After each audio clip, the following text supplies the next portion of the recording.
Welcome to Faith in 5, a weekly video devotional designed to discuss practical spiritual concepts in 5 minutes or less.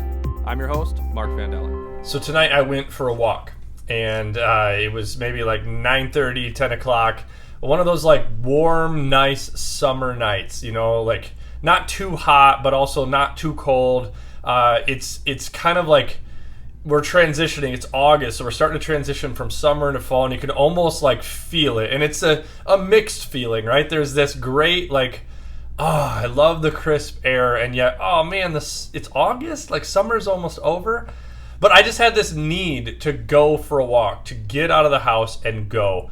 Honestly, I had been stuck in my office for far too long, doing a whole lot of sitting.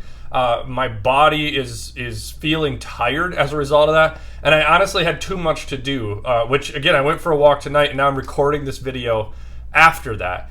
And I didn't mention this, but it's Wednesday. Like, Wednesday is the day that I released this video, and it's now 11 p.m. on Wednesday. So I'm telling you that because I'm overcommitted.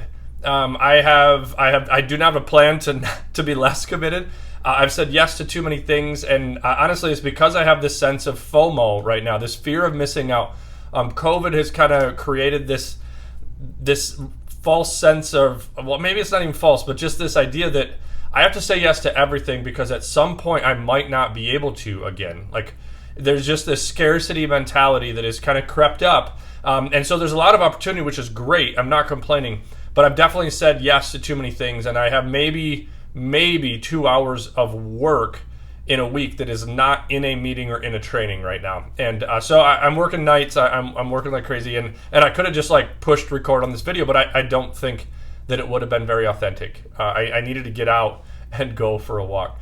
And so I tell you this because, one, I'm overcommitted, but because we're in this series about the power of vulnerability. So I'm sharing a little bit of that for me, but bigger than that, in Brené Brown's book, The Power of Vulnerability, she talks about this idea of wholehearted living.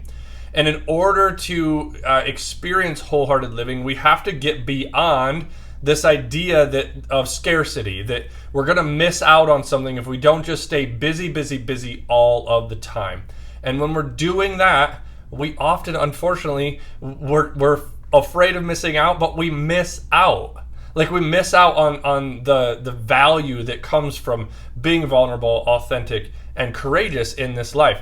And as I was reflecting on this, right, like I'm in this space of I don't really have time for a video. It's unfortunate. This is like the last thing on my to-do list, and I hate doing it at a last-minute pace. But as I was feeling this, it just made me lean into the Bible and in a story that I think really resonates for this feeling that I have right now. So it's a story from Luke chapter 10, verses 38 through 42.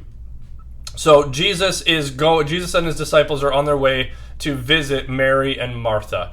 And so Martha has opened her home to Jesus and his disciples, and her sister Mary is scrambling around, being super busy, doing all the things.